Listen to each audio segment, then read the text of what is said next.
नमस्कार बच्चों, आप सभी का बहुत बहुत स्वागत है परीक्षा मंथन के ऑफिशियल यूट्यूब चैनल पे। और कैसे हैं आप लोग?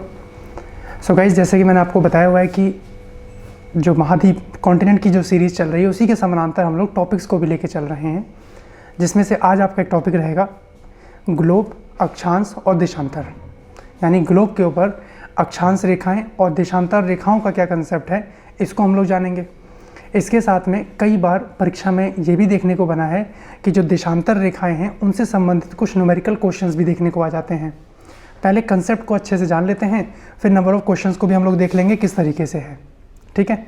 और लास्ट लेक्चर में जो हम लोगों ने ऑस्ट्रेलिया यानी ओशिनिया कॉन्टिनेंट हम लोगों ने शुरू किया है, तब तक आप लोग उसको रिवाइज़ करके पक्का रखिएगा। उसका जो नेक्स्ट लेक्चर होगा उसमें हम लोग प्रयास करेंगे कि वो कॉन्टिनेंट हम लोग समाप्त कर पाएँ, ठीक है। अब आज के लेक्चर में आप लोग ये जान पाएंगे कि ग्लोब, आखिरकार ग्लोब किसको कहा जाता है, अक्षांश रेखाएं, देशांतर रेखाएं ये क्या है।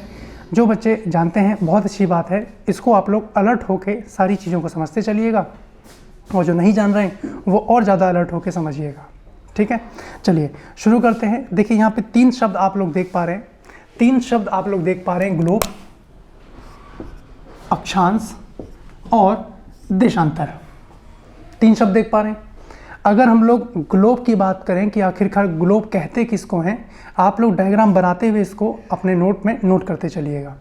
देखिए, अगर हम लोग ग्लोब की बात कर रहे हैं तो आप लोग ऐसे ही देख पाते हैं ग्लोब।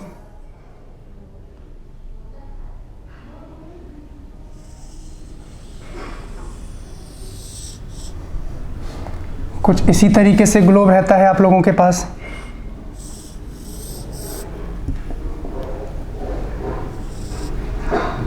है ना। कुछ ऐसी ग्लोब आप देख पाते हैं, इसी तरीके से ग्लोब देखते हैं। अब ये ग्लोब कहते किसको हैं? ये पृथ्वी का एक लघु रूप है। क्या है बच्चों? पृथ्वी का एक लघु रूप जो एक वास्तविक प्रतिरूप को दिखाता है। आप लिख सकते हैं कि पृथ्वी को या पृथ्वी का लघु रूप में एक वास्तविक प्रतिरूप ग्लोब किसको कहा जा रहा है? पृथ्वी का लघु रूप में वास्तविक प्रतिरूप। अब यहाँ पे जो टर्म आई है वास्तविक प्रतिरूप, वास्तविक प्रतिरूप का मतलब ये समझिए कि आप लोग जो ग्लोब पर जितने भी देश, महाद्वीप, महासागर, इन सबको देख पाते हैं, ये बिल्कुल सही आकार में यहाँ पे दर्शाए गए हैं। यानी जो वास्तविक प्रतिरूप है, इसमें देशों को, इस वास्तविक प्रतिरूप में देशों को, महाद्वीपों को, महासागरों को, सागरों को, इन सब को बिल्कुल सही आकार में दर्शाया गया है। सही आकार में दर्शाया गया है। यह है ग्लोब, ठीक है। उसके बाद अगर हम लोग बात करें कि इस ग्लोब पे आप लोग एक सुई नुमा आकृति आप देख पाते हैं। मैं इसको थोड़ा सा हाईलाइट कर रहा हूँ। ये वाली आकृति जो आप देख पा रहे हैं, ये एक सुई सी देख पा रहे हैं। हालांकि पृथ्वी में ऐसी कोई सुई है नहीं, बट हम लोगों को अध्ययन भी करना है, उसी के स्तर पे हम लोग बात करेंगे। तो ये जो आप सुई देख पा रहे हैं, ये हालांकि सुई है नहीं ऐसी कोई, ये काल्पनिक रेखाएँ हैं, इमेजिनरी लाइन है। यानी इस सुई में ग्लोब जो है झुकी हुई अवस्था में स्थित है। ये जो सुई आप लोग देख पा रहे हैं, यानी जो सुई की अगर हम लोग बात करें, इस पे जो ग्लोब है, ग्लोब झुकी अवस्था में है ना। हल्का सा आपको लग रहा होगा झुका हुआ है, क्योंकि कहीं ना कहीं ये जो सुई आ रही है, इसी सुई को बच्चों हम लोग अक्ष बोलते हैं। ये जो सुई आप लोग देख पा रहे हैं, इस सुई का क्या नाम है? इस सुई का नाम है अक्ष। यानी पृथ्वी अपने अक्ष पे झुकी हुई है। पृथ्वी अपने अक्ष पे, यानी इसी सुई को किस नाम से जाना जा रहा है? अक्ष नाम से जाना जा रहा है। यानी पृथ्वी अपने अक्ष पर झुकी हुई है। ये पॉइंट आपके क्लियर? और ये जो ग्लोब है, इस ग्लोब पर ये जो दो बिंदु से होकर ये गुजर रही है, ये जो दो बिंदु से होकर गुजर रही है, ये वाले बिंदु जो आप देख पा रहे हैं, इसको उत्तरी ध्रुव, उत्तरी ध्रुव यानी नॉर्थ पोल, और इसको बोला जाता है दक्षिणी ध्रुव। दक्षिणी ध्रुव यानी साउथ पोल, है ना। मैं जानता हूँ आप में से अधिकांश छात्र ये जानते होंगे, बट फिर भी कहीं ना कहीं टॉपिक बिगिन करने से पहले कुछ आधारभूत जानकारी हमारे पास हो तो आगे टॉपिक करने में और इंटरेस्ट हो जाएगा, है ना। तो आपके पास ये जो दो बिंदु हैं, यानी ये जो सुई है जिन दो बिंदुओं से जा रही है, आप चाहें तो लिख सकते हैं कि सुई जिन दो बिंदुओं को क्रॉस कर रही है, एक को उत्तरी ध्रुव, एक को दक्षिणी ध्रुव के नाम से जाना जा रहा है, नॉर्थ पोल, साउथ पोल, है ना। जैसे कि मैंने बताया ये सारी इमेजिनरी लाइन है, ऐसी कोई रेखा वास्तव में है नहीं, बस अध्ययन की दृष्टि से ऐसी काल्पनिक रेखा मानी गई है ना। वहीं पर अगर हम लोग बात करें कि ये जो आप काल्पनिक रेखा जो आप देख पा रहे हैं, इसमें एक रेखा और भी है, इसी ग्लोब पे एक रेखा और भी है, ये आप कुछ इस तरीके से देख पाएंगे, 0 डिग्री, इसको बोलते हैं बच्चों विषुवत रेखा। 0 डिग्री यानी विषुवत रेखा और भूमध्य रेखा, इंग्लिश में बोलते हैं इक्वेटर, इक्वेटर लाइन। ये सारी काल्पनिक रेखाएं हैं, यानी ग्लोब के इस तरफ वाला हिस्सा, ऊपर वाला हिस्सा जो आप देख पा रहे हैं, यानी जो ये वाला हिस्सा है, इसको मैं हल्का हल्का मार्क कर दे रहा हूं ताकि थोड़ा सा आपको विजिबल हो जाए। जो ये वाला हिस्सा है इसको बोला जाता है उत्तरी गोलार्ध, यानी गोले का आधा हिस्सा। इस वाले हिस्से को क्या बोलते हैं? उत्तरी गोलार्ध, उत्तरी गोलार्ध, ठीक है। और जो नीचे वाला हिस्सा है इसको बोला जाता है दक्षिणी गोलार्ध। इसको नीचे वाले हिस्से को क्या बोलते हैं? दक्षिणी गोलार्ध।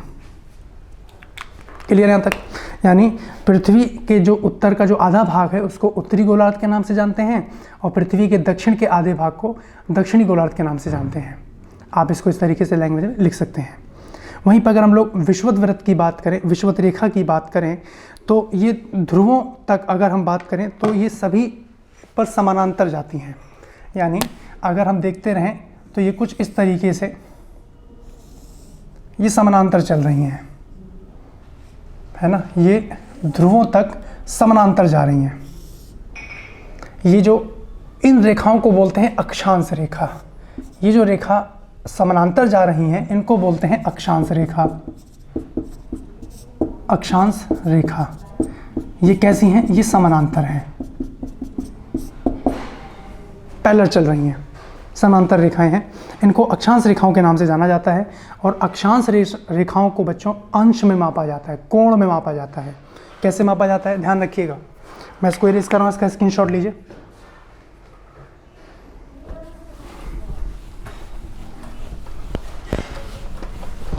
जो अक्षांश रेखाएं हैं, ये जो अक्षांश रेखाएं हैं इनको अंश में मापा जाता है। अंश यानी कोण में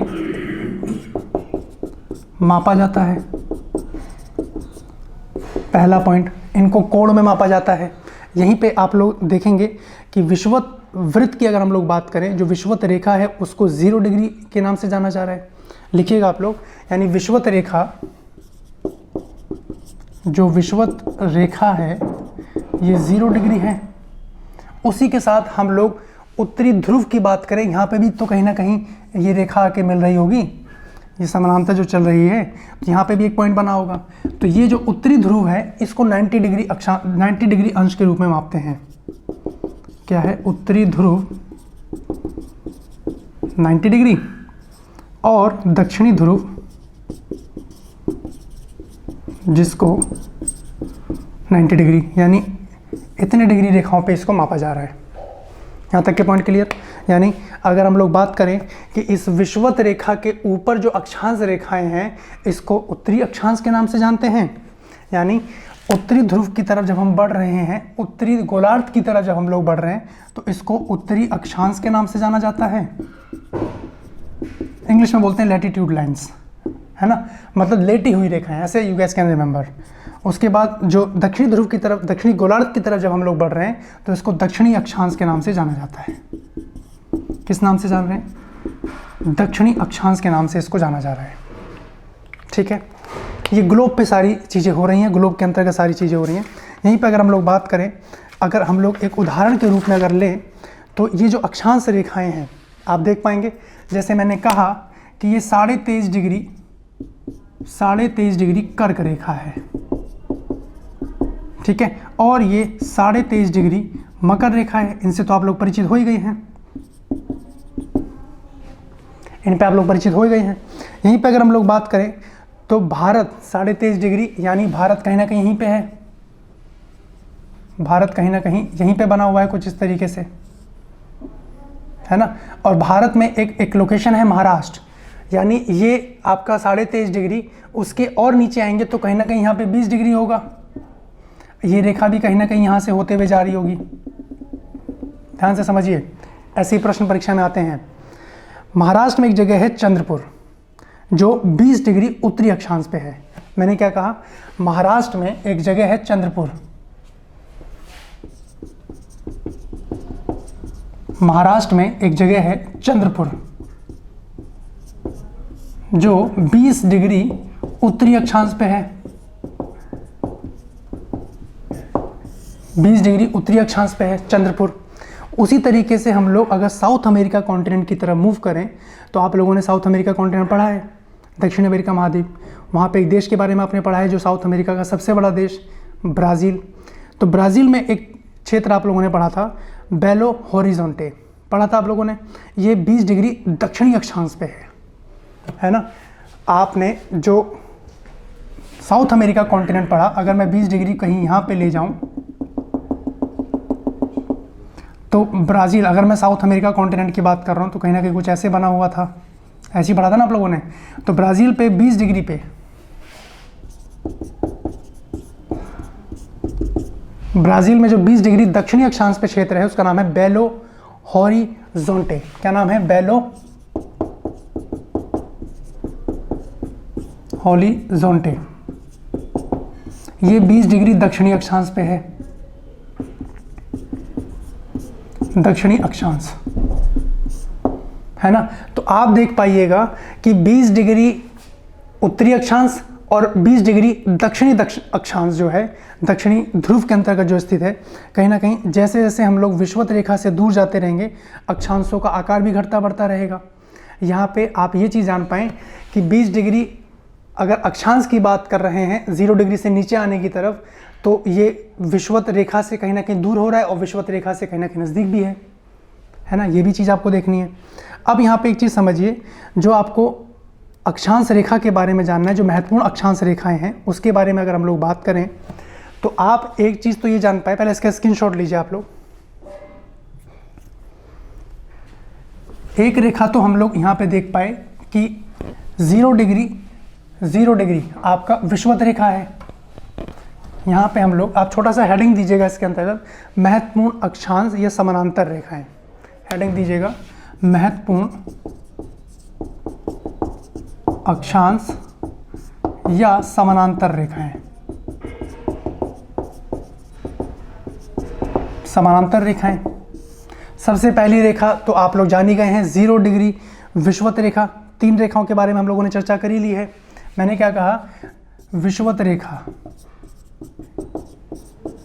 विषुवत रेखा 0 डिग्री, उसके बाद उत्तरी ध्रुव आपका 90 डिग्री, दक्षिणी ध्रुव ये भी आपका 90 डिग्री।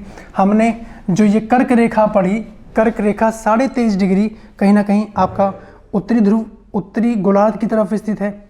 इसमें मेंशन कीजिएगा 23.5 डिग्री कर्क रेखा। जो कर्क रेखा है ये 23.5 डिग्री है। मकर रेखा ये भी 23.5 डिग्री है, लेकिन फ़र्क क्या है, ये उत्तरी गोलार्ध में है और ये आपका दक्षिणी गोलार्ध में है। उत्तरी गोलार्ध, दक्षिणी गोलार्ध, है ना, ये हैं। इनके साथ साथ जैसे ही हम लोग उत्तरी ध्रुव में, उत्तरी गोलार्ध में ध्रुव की तरफ मूव करते रहेंगे तो एक रेखा आप पाइएगा 66.5 डिग्री, 66.5 डिग्री, इसको बोला जाता है उत्तरी ध्रुव व्रत। जैसे मान लिया ये 66.5 डिग्री ऊपर है और 66.5 डिग्री नीचे है। तो इसको क्या बोला जा रहा है? उत्तरी ध्रुव व्रत। उत्तरी ध्रुव व्रत ये कितने डिग्री पे होता है बच्चों? ये 66.5 डिग्री पे होता है। उसी तरीके से दक्षिणी ध्रुव व्रत, दक्षिणी ध्रुव व्रत ये भी आपका 66.5 डिग्री ये दक्षिण में होता है। तो यानी ये उत्तरी गोलार्ध में है, उत्तरी गोलार्ध, और ये आपका दक्षिणी गोलार्ध में है ना। ये बिल्कुल बेसिक फंडे के ऊपर हम लोग बात कर रहे हैं। यानी ये महत्वपूर्ण अक्षांश रेखाएं हैं जो समानांतर हैं और इन इन नामों से ये यहाँ पे जानी जा रही हैं। दक्षिणी अक्षांश 90 डिग्री, उत्तरी अक्षांश जो उत्तरी ध्रुव अक्षांश है वो 90 डिग्री, 66.5 डिग्री की अगर बात करें उत्तरी ध्रुव के अंतर्गत तो कहीं ना कहीं वो उत्तरी ध्रुव व्रत का निर्माण कर रही है, उत्तरी ध्रुव व्रत। और इसी तरीके से दक्षिणी गोलार्ध में बात करें तो दक्षिणी ध्रुव व्रत का निर्माण कर रही है। यहाँ तक ये रेखा क्लियर हो गई। इन रेखाओं के ये नाम हैं। अब आप लोग एक छोटा सा हेडिंग दीजिएगा, पृथ्वी के ताप कटिबंध, टेम्परेट जोन। बहुत सारे डाउट आप लोगों को क्लियर होंगे। हेडिंग दीजिएगा पृथ्वी के ताप कटिबंध। इसका स्क्रीनशॉट ले लीजिए।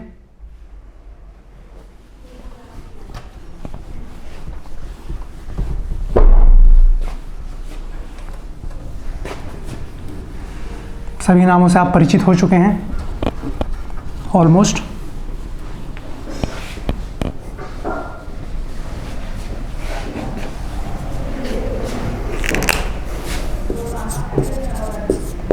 पृथ्वी के ताप कटिबंध, temperate zone of earth, temperate zone of earth. यानी अगर हम लोग 0 डिग्री से 23.5 डिग्री कर्क रेखा उत्तरी गोलार्ध, 0 डिग्री से 23.5 डिग्री मकर रेखा यानी दक्षिणी गोलार्ध की तरफ अगर हम लोग मूव करते हैं तो सूर्य की किरणें यहाँ पे लंबवत पड़ती हैं। अब जिसके कारण गर्मी ज़्यादा होगी, इसी वजह से इसको उष्ण कटिबंध के नाम से जाना जाता है। मैं इसको दोबारा से साफ बना दे रहा हूँ, थोड़ा आपको कन्फ्यूज़न हो सकता है। देखिए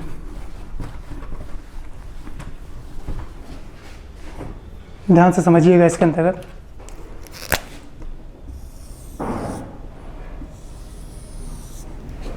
ये जैसे 0 डिग्री आपकी विषुवत रेखा हो गई, 23.5 डिग्री कर्क रेखा और 23.5 डिग्री मकर रेखा। यानी यहाँ पे सूर्य की किरणें लंबवत पड़ रही हैं। यहाँ पे सूर्य की किरणें लंबवत पड़ रही हैं, ताप अधिक होगा, जाहिर सी बात है। तो इस वाले क्षेत्र को यानी इस पूरे 0 डिग्री विषुवत रेखा से लेकर 23.5 डिग्री कर्क 23.5 डिग्री मकर रेखा तक के क्षेत्र को बोला जाता है उष्ण कटिबंध। यानी इस वाले क्षेत्र को क्या बोलते हैं? उष्ण कटिबंध। हम लोगों ने दक्षिण अमेरिका कॉन्टिनेंट करते समय कुछ पॉइंट को समझा था, अब थोड़ा डिटेल में जानेंगे। 23.5 डिग्री रेखा से 66.5 डिग्री उत्तरी ध्रुव व्रत तक अगर हम लोग मूव करते हैं, 66.5 डिग्री उत्तरी ध्रुव व्रत, उत्तरी ध्रुव व्रत तक अगर हम लोग मूव करें तो इसको बोला जाता है शीतोष्ण कटिबंध। ये कौन सा कटिबंध है? शीतोष्ण कटिबंध।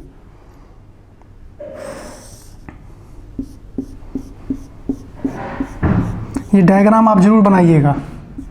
अकॉर्डिंग टू क्वेश्चन आपको अपने आंसर में इसको दर्शाना भी होगा। वो हम बात करेंगे कि किस तरीके के मेंस के स्तर पे प्रश्न रहेंगे जहाँ पे आप लोग इनका प्रयोग कर सकते हैं। ये दक्षिणी ध्रुव व्रत,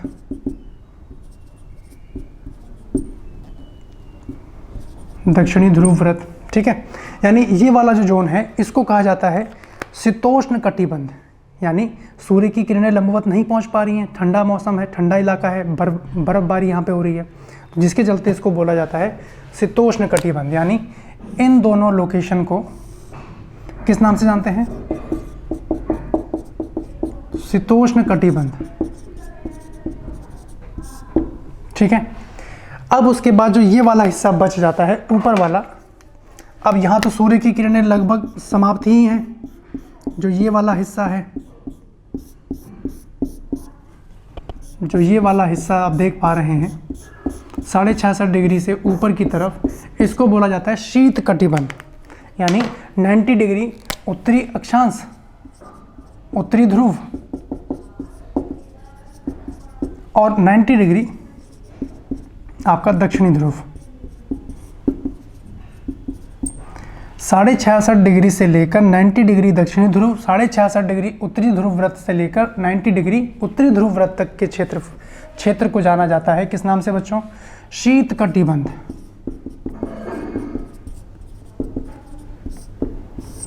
ये इसके टेम्परेट जोन का विभाजन है।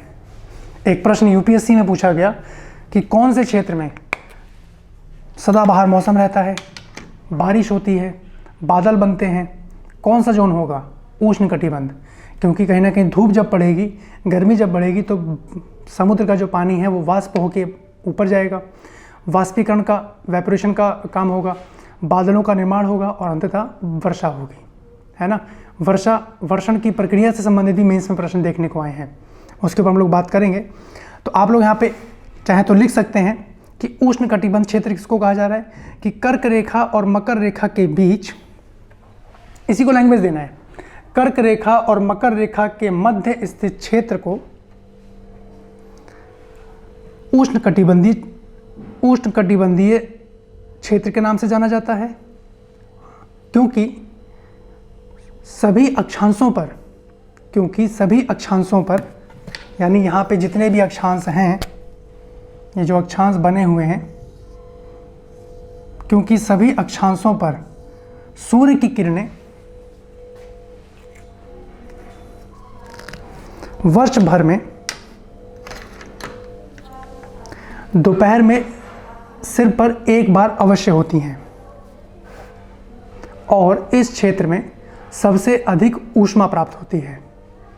दोपहर में सूर्य की किरणें एक बार सर पे जरूर आती हैं, है ना, क्योंकि कहीं ना कहीं आप लोग भी इसी जोन के अंतर्गत हैं, एक बार जरूर आती हैं, और जिसके कारण ये सबसे अधिक ऊष्मा प्राप्त करने वाला क्षेत्र है, उष्ण कटिबंध हुआ।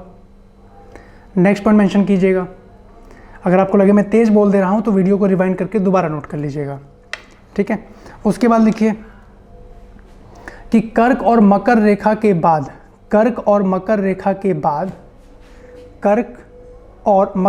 के बाद किसी भी अक्षांश पर दोपहर पर सूर्य कभी भी सर के ऊपर नहीं आता है,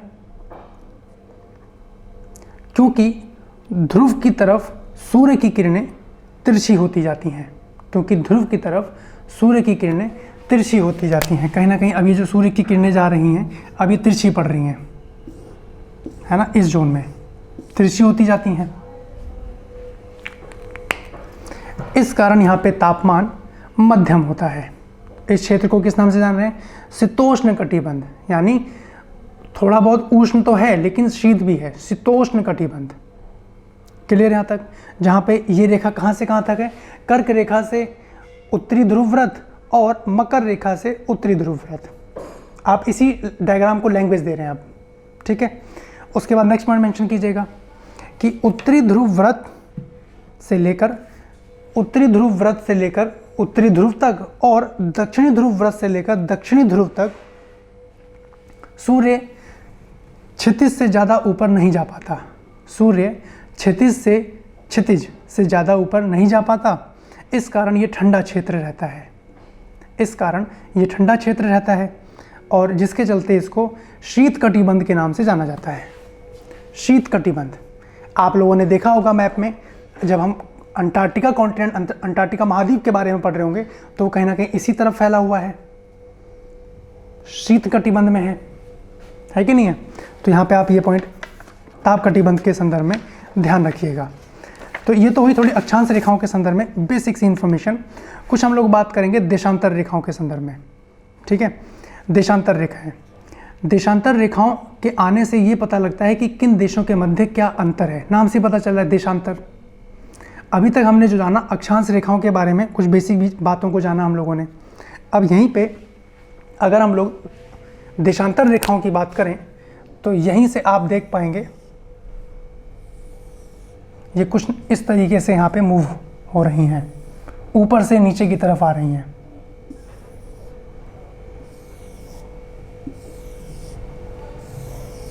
ठीक है, यानी देशांतर रेखाओं कि अगर हम दूरी की बात करें तो सबसे ज़्यादा दूरी कहाँ देखने को मिलेगी बच्चों, ज़रा ध्यान से समझिएगा। विषुवत रेखा क्षेत्र पे, विषुवत रेखा पे जो देशांतर रेखाएं हैं इनके मध्य की दूरी सबसे ज़्यादा देखने को मिलती है ना। यहीं पे अगर हम लोग मूव करें कि इनकी दूरी जानने के लिए हम लोग पूर्व से पश्चिम की ओर मूव करेंगे, पूर्व से पश्चिम की ओर मूव करते हैं, पूर्व से पश्चिम की ओर मूव करते हैं, तब हम जाके इनके डिस्टेंस को कहीं ना कहीं ज्ञात कर पाते हैं, है ना।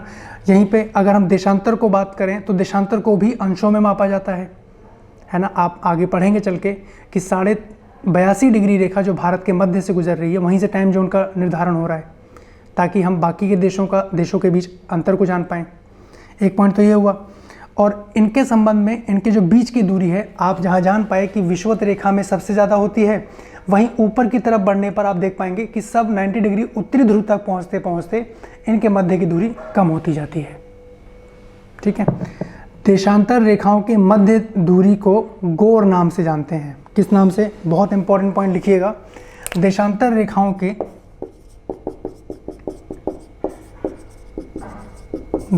रेखाओं के मध्य दूरी को हिंदी में कई लोग गोरे भी कह देते हैं, गोर या गोरे नाम से जाना जाता है।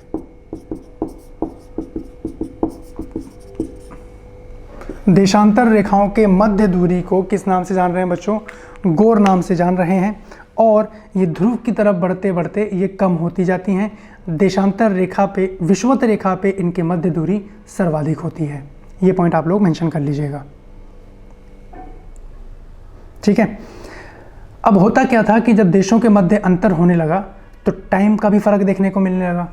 तो अब वो कौन सा देश, कौन सी लोकेशन डिसाइड की जाए कि जहाँ से हम लोग सभी देशों का समय ज्ञात कर पाएँ।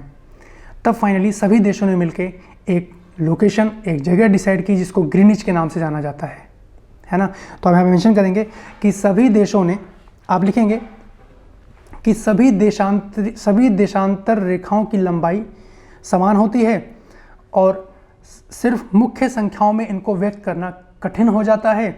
इसी कारण सभी देशों ने निश्चय किया कि ग्रीनिच, जो ब्रिटिश राजकीय वेधशाला है, जहाँ पे ध्यान दीजिएगा, ग्रीनिच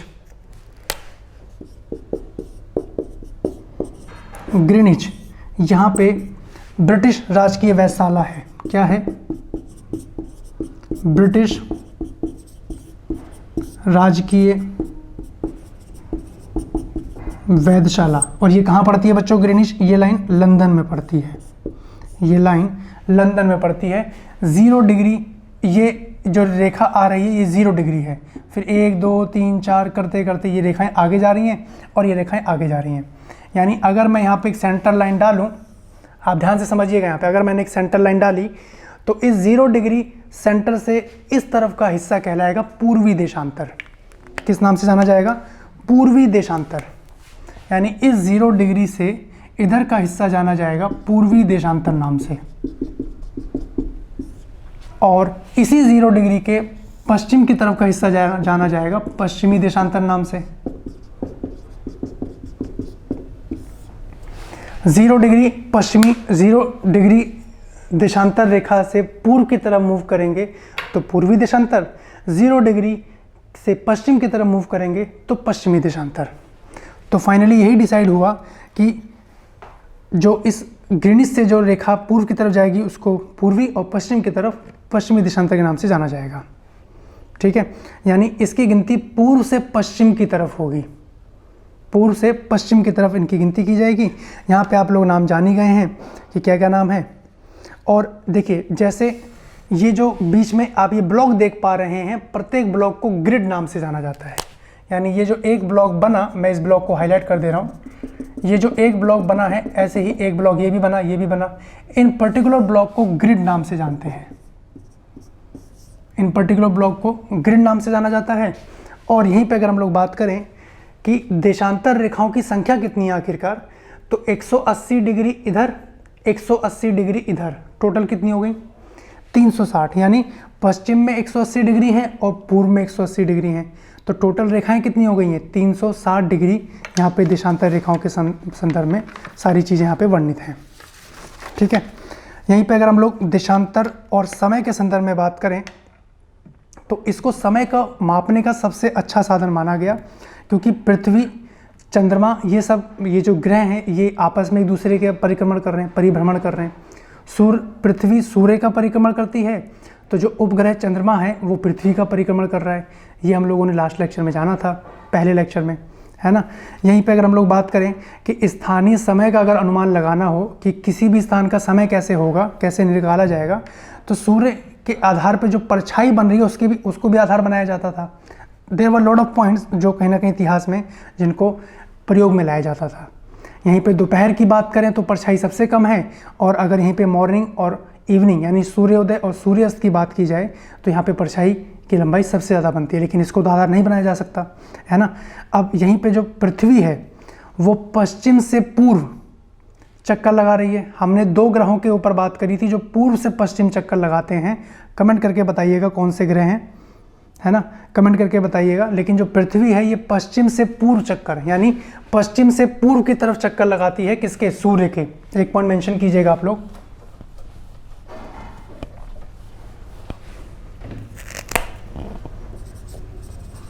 कि पृथ्वी पश्चिम से पूर्व,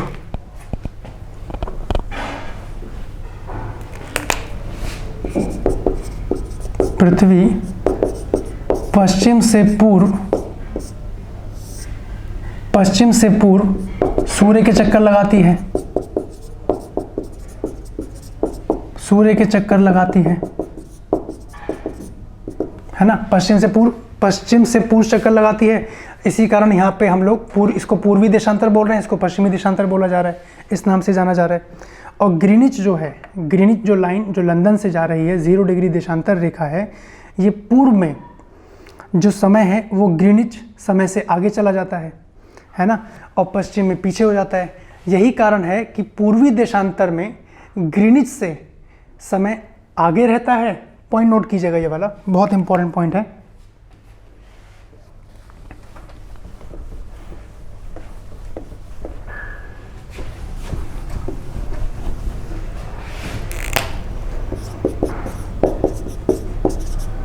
ग्रीनिच से पूर्वी देशांतर, ग्रीनिच से पूर्वी देशांतर का समय आगे रहता है,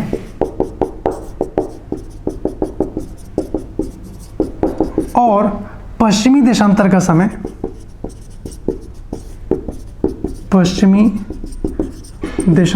समय पीछे रहता है। क्योंकि भारत पूर्वी देशांतर में है और यूएसए पश्चिमी देशांतर में है, तो जब यहाँ पे दिन है तो वहाँ पे रात हो रही होगी। अगर यहाँ पे अगर 2 मार्च है तो वहाँ पे अभी 1 मार्च ही चल रहा है, समझ रहे हैं। तो यानी पूर्वी देशांतर का समय कहीं ना कहीं आगे है। और यहीं पे अगर हम लोग बात करें समय के अंतर की, तो पृथ्वी सूर्य का चक्कर लगाने में लगभग 24 घंटे का समय ले रही है। पश्चिम से पूर्व तो चक्कर लगा ही रही है सूर्य के, लेकिन कहीं ना कहीं लगभग 24 घंटे का समय ले रही है। लगभग 24 घंटे का समय अंतराल है इसके मध्य, जो ये पृथ्वी सूर्य के चक्कर लगा रही है। और अपने अक्ष पे 360 डिग्री भी घूम रही है। अभी हम लोगों ने देखा सुई जो जा रही थी उसको अक्ष बोला जा रहा है, उसी अक्ष पे 360 डिग्री भी घूमती है।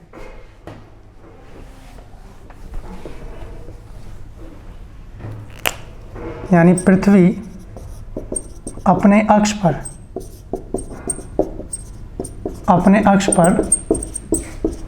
360 डिग्री घूमती है। यानी 360 डिग्री अपने अक्ष पे जब ये रोटेट हो रही है, जब मूवमेंट चल रहा है इसमें, तो 1 घंटे में ये 15 डिग्री घूम पाती है 1 आवर में। यानी 1 घंटे में 15 डिग्री, ध्यान से समझिएगा। 1 घंटे में 15 डिग्री, यानी 60 मिनट में कितना घूम रही है? 15 डिग्री घूम रही है। यानी अगर हम लोग इसको काटें, 1 डिग्री बराबर 4 मिनट, यानी अगर पृथ्वी 8 डिग्री रोटेट हो रही है तो 4 मिनट का यहाँ पे कहीं ना कहीं अंतराल देखने को आ जा रहा है। 4 मिनट का कहीं ना कहीं गैप यहाँ पे देखने को आ जा रहा है। यानी अगर मैं आपसे कहूँ कि कोई शहर पश्चिमी देशांतर पे इतने डिग्री पे है, पूर्वी देशांतर पे इतने डिग्री पे है, तो दोनों के मध्य समय आप निकालेंगे इसको बहुत आराम से। अभी बात करेंगे क्वेश्चंस के ऊपर भी। जरा यहाँ पे समझें कि अगर ग्रीनिच पे 12 बज रहे हैं दोपहर के, अगर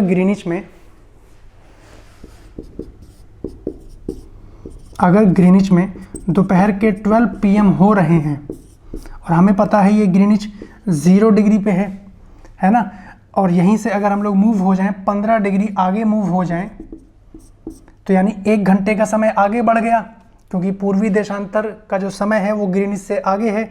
अगर यहाँ 12 बज रहे हैं तो यहाँ पे 1 PM हो रहा होगा, है कि नहीं है। और अगर यहीं से हम 15 डिग्री पीछे आ जाएं, 15 डिग्री पीछे की तरफ मूव हो जाएं, तो यानी 1 घंटे घड़ी पीछे हो गई। भाई 15 डिग्री बराबर 1 घंटा, तो 1 डिग्री 2 करते करते 15 डिग्री जब हम लोग पीछे की तरफ आ गए, तो यहाँ 12 बज रहे हैं, तो यहाँ पे कितना टाइम हो रहा होगा, यहाँ पे 11 AM हो रहा होगा। यहाँ तक के पॉइंट क्लियर है? यहाँ तक के पॉइंट क्लियर है ना। तो यानी यहाँ पे आप लोग जान पाए कि जब 180 डिग्री समय पर जब ये पृथ्वी का मोमेंट पहुँचेगा, तो वहाँ पे कहीं ना कहीं मध्य रात्रि वाला टाइम हो रहा होगा। ठीक है, अब जरा एक चीज़ समझिए यहाँ पे। अब ये जो भारत है, भारत देश, ये कहीं ना कहीं 23.5 डिग्री पर है। कुछ इस तरीके से भारत यहाँ पे मूव बना हुआ है ना। और भारत से कर्क रेखा कितने राज्यों से? 8 राज्यों से जा रही है। लेकिन ये जो देशांतर रेखा जो भारत को यहाँ से टच कर रही है और यहाँ से टच कर रही है, इसके मध्य लगभग 2 घंटे का अंतर। लेकिन ऐसा तो नहीं है कि आप गुजरात में हैं, आपकी घड़ी में 2 बज रहे हैं, और कोई असम में है तो उसकी घड़ी में 4 बज रहे होंगे। 2 घंटे का लगभग अंतर आता है। तो इस दुविधा से बचने के लिए भारत में भी एक मानक समय रेखा निर्धारित की गई, जिसको भारतीय मानक समय रेखा के नाम से जाना जाता है, और वो है 82.5 डिग्री देशांतर रेखा। किस नाम से जान रहे हैं? ऐसे ही एक देशांतर रेखा जा रही होगी, ये देशांतर रेखा जा रही है, इसको 82.5 डिग्री के नाम से, पहले इसका स्क्रीनशॉट लीजिए फिर आगे बात करें।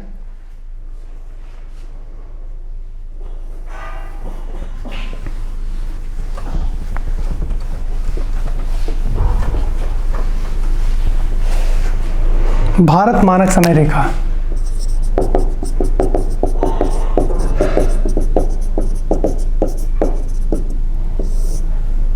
साढ़े 82 डिग्री, यानी इस 82.5 को मैं ऐसे भी लिख सकता हूँ 82.5 डिग्री, है ना। और हमें पता है 1 डिग्री में होता है 4 मिनट। 1 डिग्री के मोमेंट पे 4 मिनट का अंतर होता है। अगर मैं इसको सॉल्व करूँ, इसी 82.5 को डिग्री को अगर हम लोग सॉल्व करें, क्योंकि ये पूर्वी देशांतर पर है, 0 डिग्री से पूर्व की तरफ है, 1 डिग्री में 4 मिनट, यानी 4 से अगर हम लोग इसको मल्टीप्लाई करें,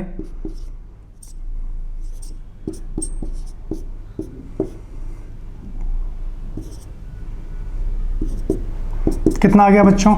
330 मिनट। 330 मिनट बोले तो 5.5 घंटे, 5 घंटे 30 मिनट। तो यानी भारत लंदन से कितना घंटे आगे है?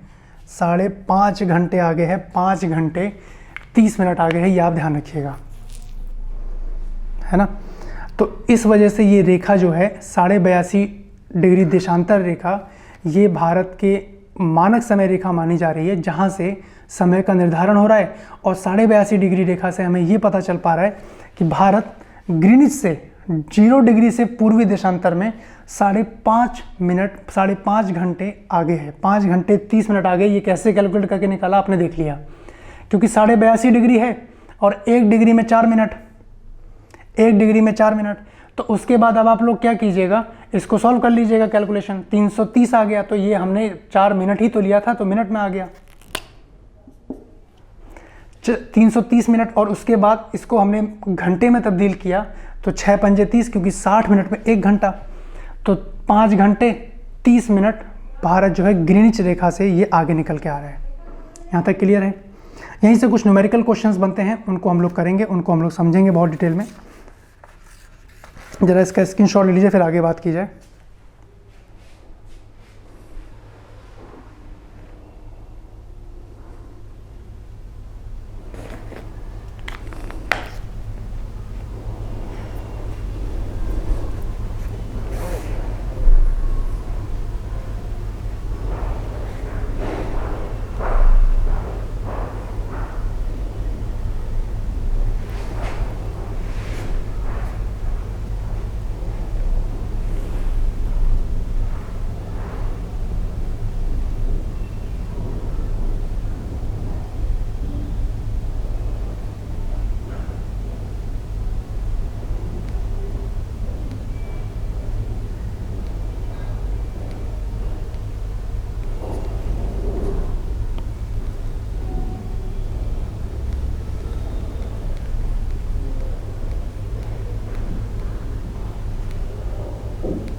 ठीक है, चलिए इसका स्क्रीनशॉट ले लीजिए। मैं कुछ क्वेश्चंस बोल रहा हूँ, उन क्वेश्चंस को बनाने का प्रयास करते हैं।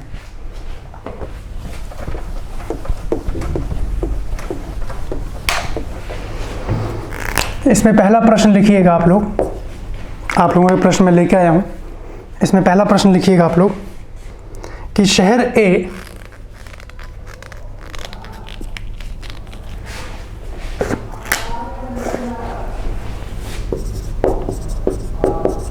शहर ए 45 डिग्री पूर्वी देशांतर पर स्थित है। पूर्वी देशांतर पर स्थित है, जबकि शहर बी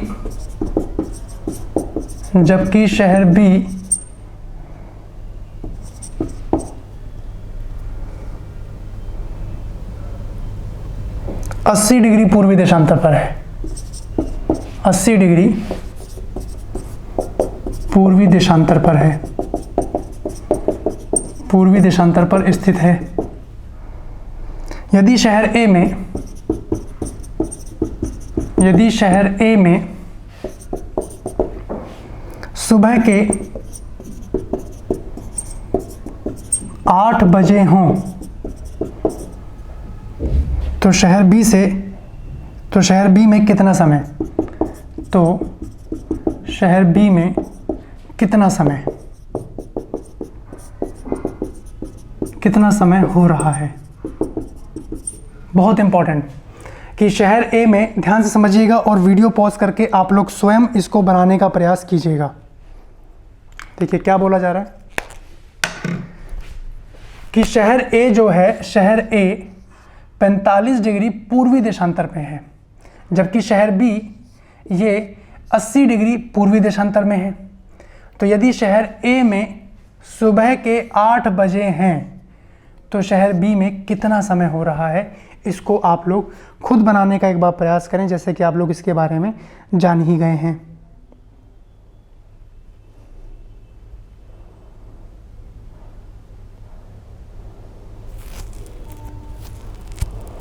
चलिए टाइम ओवर।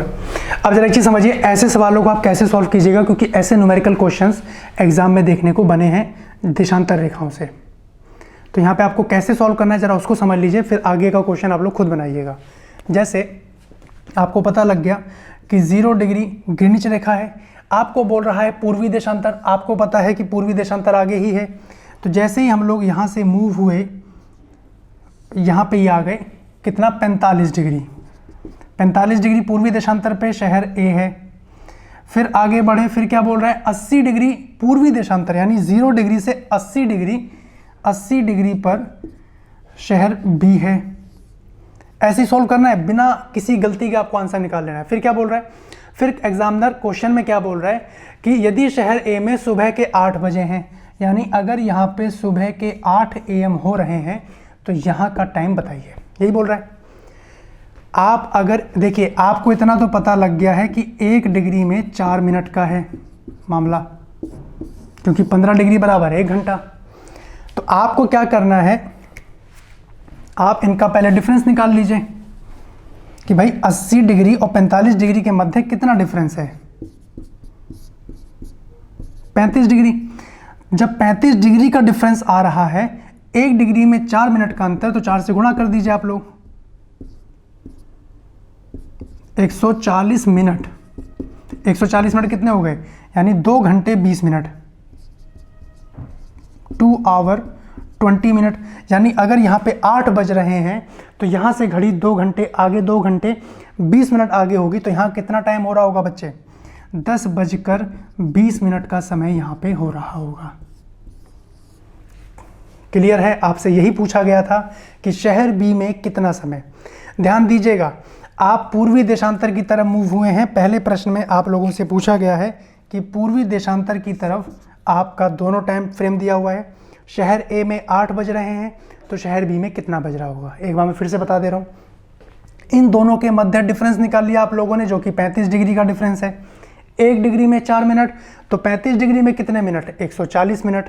आपने इसको घंटों में तब्दील कर लिया भाई, 120 मिनट में 2 घंटे, बाकी बचे 20 मिनट। तो 2 घंटे 20 मिनट ये शहर बी की घड़ी आगे होगी, क्योंकि हमें पता है 0 डिग्री से समय आगे बढ़ता जा रहा है। यहाँ पे 8 बज रहे हैं, तो 2 घंटे 20 मिनट ऐड कर दीजिए, 10:20 आपका हो जाएगा राइट आंसर। क्लियर है यहाँ तक? अगला प्रश्न मैं लिख रहा हूँ, इसको आप लोग वीडियो पॉज करके बनाइएगा। मैं मात्र 3 क्वेश्चन कराऊंगा, फिर एग्जामिनर कैसे भी प्रश्न बना ले आप सब बना लेंगे। कंसेप्ट सीख लीजिए, प्रश्न कैसे भी चेंज होकर आएगा, आप आराम से बना पाइएगा। स्क्रीनशॉट ले लीजिए इसका।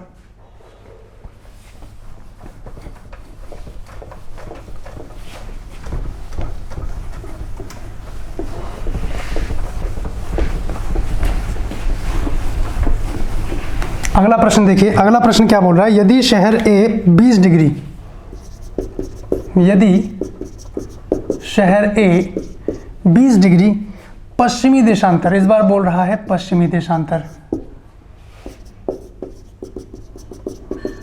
पश्चिमी देशांतर पर स्थित है, और शहर बी, और शहर बी 45 डिग्री पश्चिमी देशांतर, 45 डिग्री पश्चिमी देशांतर, पश्चिमी देशांतर पर है। यदि ए का समय, यदि ए का समय सुबह के 6 बजते हों, 6 बजे हों, तो बी का समय बताइए, बी का समय बताइए क्या होगा। लगाइए इसको फटाफट।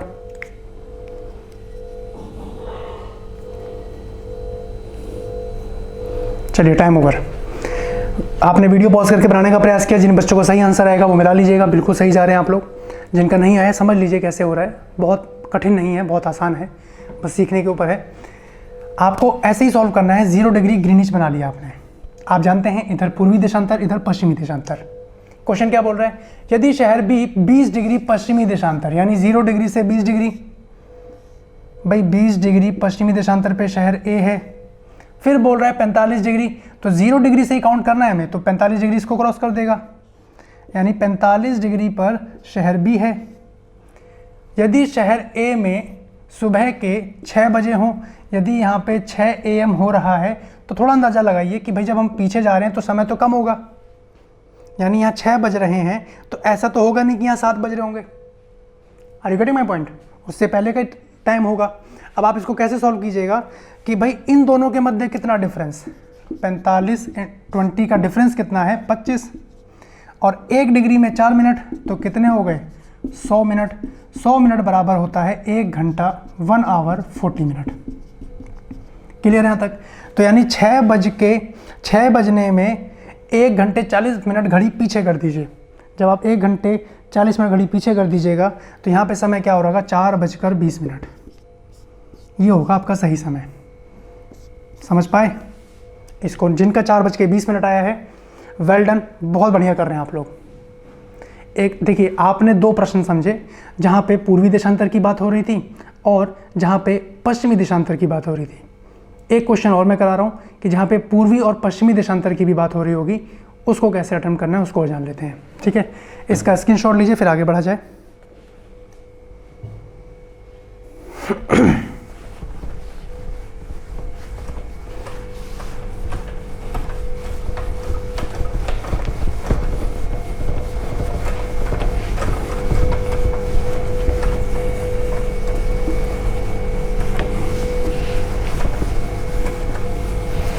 देखिए, सवाल मैं लिख रहा हूं, आप खुद बनाने का प्रयास कीजिएगा। शहर ए 10 डिग्री, शहर ए 10 डिग्री पश्चिमी देशांतर पर है, पश्चिमी देशांतर पर है, और शहर बी 50 डिग्री पूर्वी देशांतर पर है, पूर्वी देशांतर पर स्थित है। ठीक है, यदि बी का समय शाम के, यदि बी शहर में शाम के 5 बज रहे हैं, शहर बी में शाम के 5 बजे हैं, तो शहर ए का समय बताइए। प्रयास कीजिएगा बनाने का। वीडियो पॉज करके आप लोग इसको बनाने का प्रयास करेंगे। कोई भी इसमें आप लोगों को लापरवाही नहीं बरतनी है। ऐसे प्रश्न भी देखने को आए हैं, ठीक है, जहाँ पे समय आपसे निकलवाने के लिए कहा जा रहा है। तो आप लोग देख पा रहे हैं कि शहर ए, मैं आप लोगों ने वीडियो पॉज करके हटा लिया होगा, जिनका आंसर सही आएगा मैच कर लीजिएगा। अभी यहाँ पे क्या बोल रहा है, शहर ए 10 डिग्री पश्चिमी देशांतर। हमें 0 डिग्री से ही चलना है। 0 डिग्री आपका ग्रीनिच लाइन, 10 डिग्री पश्चिमी देशांतर बोल रहा है, यानी 10 डिग्री पीछे की तरफ होगा। 10 डिग्री पे पश्चिमी देशांतर पे शहर ए है। उसके बाद शहर बी 50 डिग्री पूर्वी देशांतर पे है भाई। 0 डिग्री से 50 डिग्री पूर्वी देशांतर, 50 डिग्री पे शहर बी है। फिर कहाँ का समय दिया हुआ है आप लोगों को, शहर बी का समय शाम के 5 बज रहे हैं, यानी यहाँ पे 5 PM हो रहे हैं, तो यहाँ का समय बताना है। इतना तो श्योर है बच्चों कि समय तो 5 बजे से कम ही हो रहा होगा। शाम के 5 बज रहे हैं, तो यहाँ कहीं ना कहीं दोपहर के आसपास का समय हो रहा होगा। इतना तो आप लोगों को अंदाजा हो रहा है ना। अब आप जरा यहाँ, अब इनका डिफरेंस नहीं निकाल लीजिएगा, 50 और 10 का डिफरेंस। अगर आप लोग इसको जोड़ेंगे तो ये कहीं ना कहीं 50 डिग्री यहाँ पे और 10 डिग्री यहाँ पे, यानी 50 और 10 60 डिग्री। 60 डिग्री इंटू 4 कितना हो गया, 240 मिनट। 240 मिनट बोलते हो, कितना हो गया, 4 घंटे, 4 आवर। यानी यहाँ 5 बज रहे हैं, तो यहाँ पे घड़ी 4 घंटे पीछे होगी। तो यहाँ क्या समय हो रहा होगा, 1 PM, यानी दोपहर के 1 बज रहे होंगे। दोपहर के कितने बज रहे हैं, 1 बज रहे होंगे शहर ए में। समझ पाए? किसी बच्चे के मन में अगर डाउट आ रहा होगा कि भाई हमने ऐड क्यों कर दिया, तो ऐड तो करेंगे ना भाई, पीछे की तरफ जा रहे हैं। ध्यान दीजिए, 50 डिग्री से 0 डिग्री तक पहुंचे, ये तो 50 डिग्री है ही है।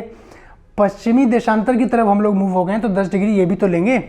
अगर सेम जोन में होता, पश्चिमी देशांतर पे ही दोनों रेखाएं होती, तो हम जोड़ रहे होते, है ना, उनका डिफरेंस ले रहे होते, घटा रहे होते। लेकिन जब अलग अलग जोन में आ जाएगा तो इनको हम लोग ऐड करेंगे। यहीं पर अगर आपसे पूछ लिया जाता कि भाई शहर ए में 1 बज रहे हैं, जो कि पश्चिमी देशांतर 10 डिग्री पर है, शहर बी में क्या समय होगा जो 50 डिग्री पूर्वी देशांतर पर है, तो वही करेंगे। 10 डिग्री आगे आया, फिर 50 डिग्री आगे गया, टोटल 60 डिग्री। आपने 60 डिग्री कैलकुलेट किया, 4 घंटे, यानी अगर 1 बज रहे हैं यहाँ पे, तो यहाँ कितना बज रहा होगा, यहाँ पे बज रहे होंगे 5। क्लियर है यहाँ तक के पॉइंट? यानी अगर यहाँ से कोई प्रश्न आप लोगों की परीक्षा में आया तो आप लोग कर पाइएगा, ठीक है। कोई भी डाउट बने, जिन बच्चों का क्वेश्चन मैंने जब लिखा हो गया है, वो कमेंट करके जो बताइएगा कि सर आपका हो गया है, आपने कर दिया था।